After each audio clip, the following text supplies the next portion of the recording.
Is it even possible to spend $1,500 on pizza? No. Bro, do you know how many pizzas? Go ahead, bro. Yes, but that is if you use pizza as a code word for drugs. Yeah. Or booze. All right, let's talk about another former NWA World's Heavyweight Champion. Backward. I don't think he's ever won the NWA World's Heavyweight Champion. Okay. Yeah. There's a guy at OVW who's doing a nephew of Bob Backlund. Oh, that's awesome. Oh, very nice. Does he do one? I walk in there and he's doing it, and I'm like, we actually book Bob Backlund's nephew in Exodus, Hayden Backlund. He's going to be a stud. This guy's he's faking. He's a fake Backlund. Very nice. Go ahead. I'm sorry. Does he wear the towel and calls people plebeians and do Hindu squats? I didn't see the entrance, but he did have a very colorful singlet. I think it was one of his first matches, though. I mean, kudos to him because he didn't look horrible. Nice, nice.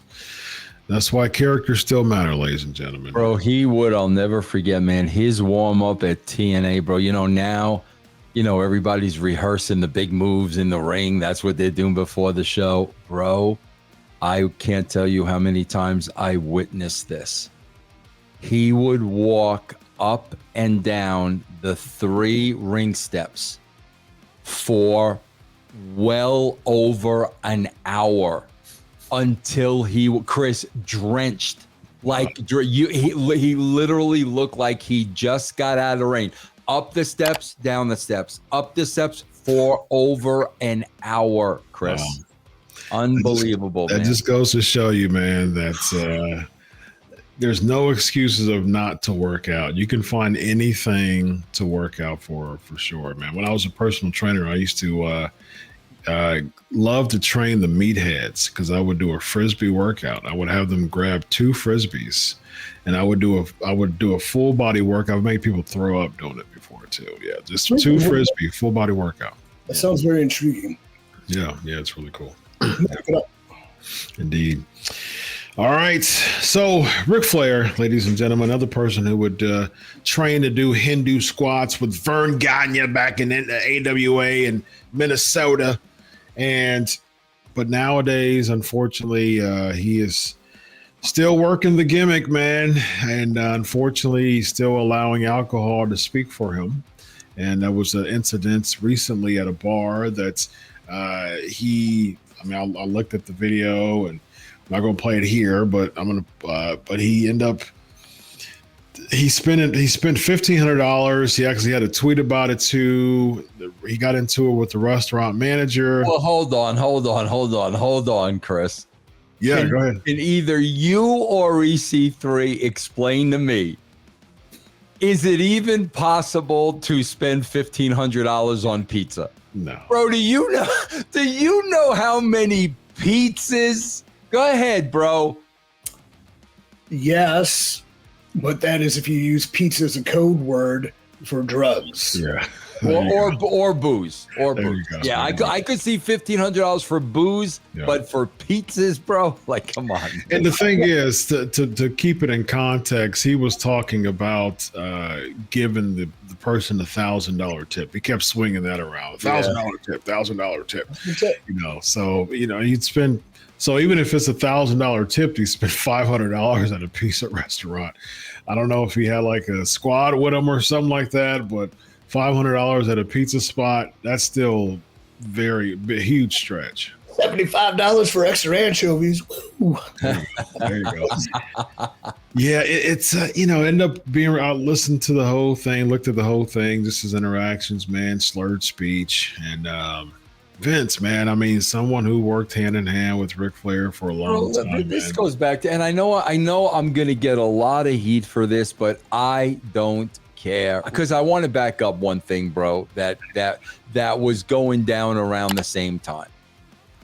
Bro, this freaking guy is going around cutting promos on The Rock and on $7 production company, yeah. Carrying on and on and on about how he is not in the death of WCW documentary, because if anybody knows anything about WCW, it's him. Bro, here's the problem I always have with these old timers, bro. Bro, there's a reason you weren't asked to be in it. So maybe rather than right away blame Rock or the production company, here's the first thing you should do.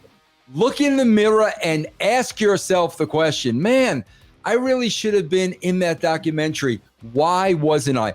Bro, could it have anything to do with your credibility? Could it have anything to do, bro, with having a track record of like, I bought $1,500 worth of pizza? Bro, you've got a track record, bro, of saying a lot of things that probably were not true. Do you think that's not going to come into play when The Rock and his production company are looking at who can we interview for this documentary that's credible? Yeah. So it's like, bro, before you go blaming everybody else, like look in the mirror and ask. I mean, that was the whole deal with Cornette and me, bro. Like Vince McMahon chose me over Jim Cornette. Dixie Carter chose me over Jim Cornette. And guess what, Chris? That was my fault. That was my fault that they chose me over him, because he couldn't look in the mirror and say, man, I wonder why they chose Vince instead of me. What did I rub them the wrong way? Is it something I said? But now getting back to this incident, bro, it's like, bro, at what point do we stop getting intoxicated in public? And you know what, Chris, maybe obviously he does have a real problem. Thank God, knock on wood, I've never been an alcoholic, bro. I've never been a drug addict. So I can't talk about like what that's like. But I mean, my God, bro, the guy's obviously got a problem. And Chris, here's the dangerous part of it.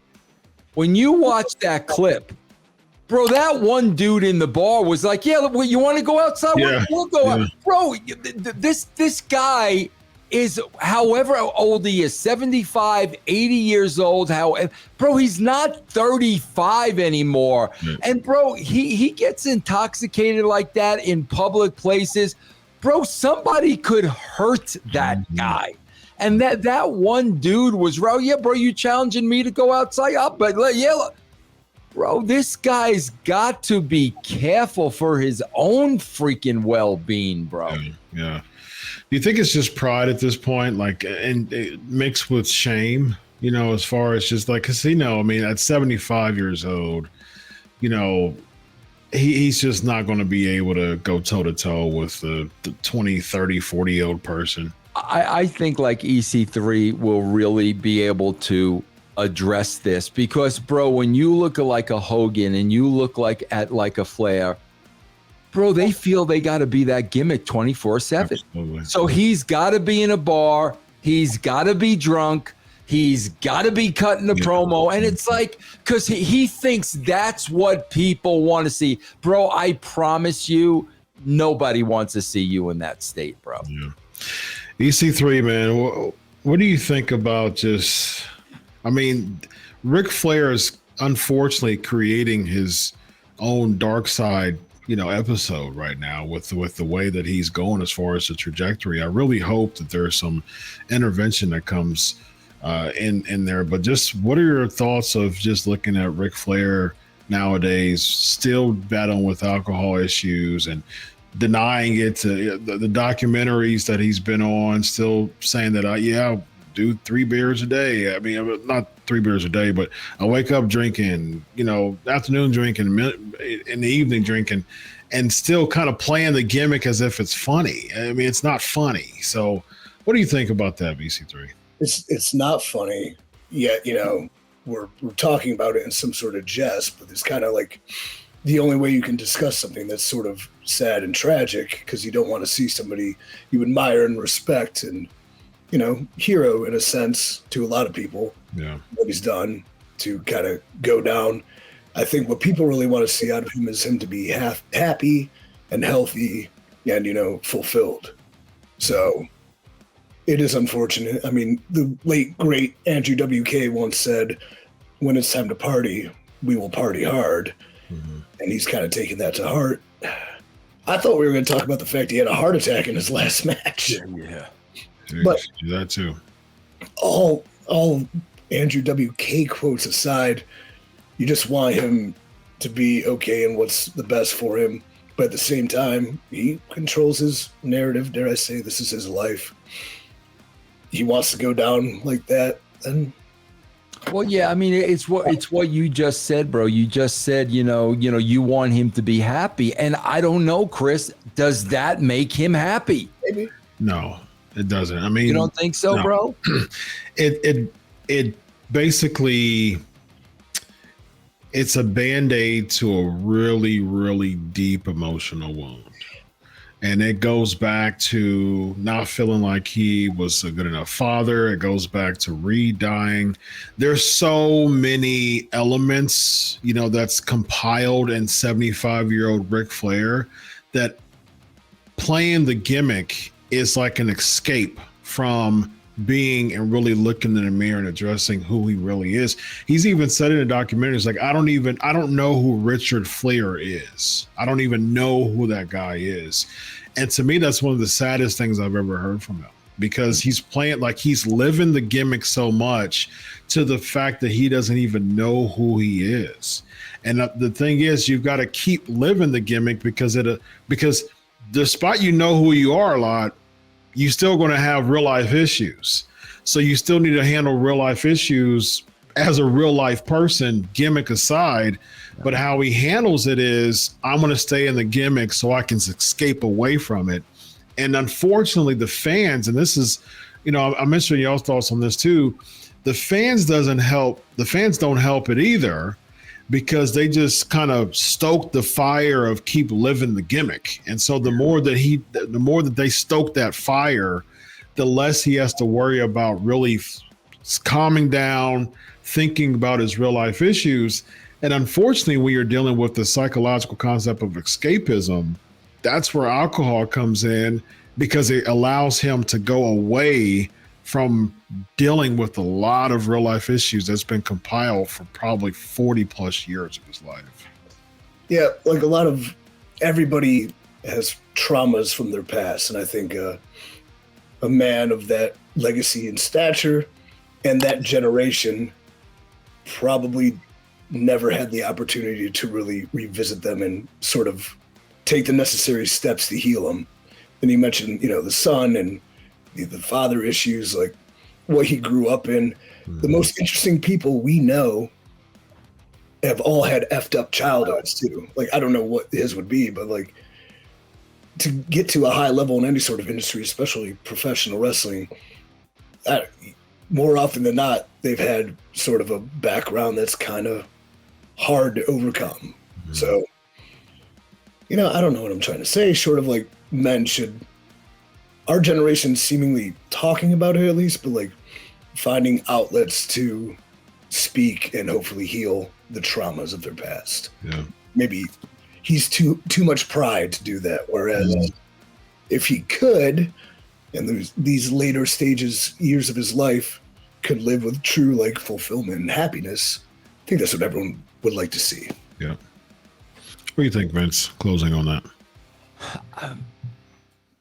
Bro, I think it's so sad to say, Chris, and I think everything you have said is absolutely correct.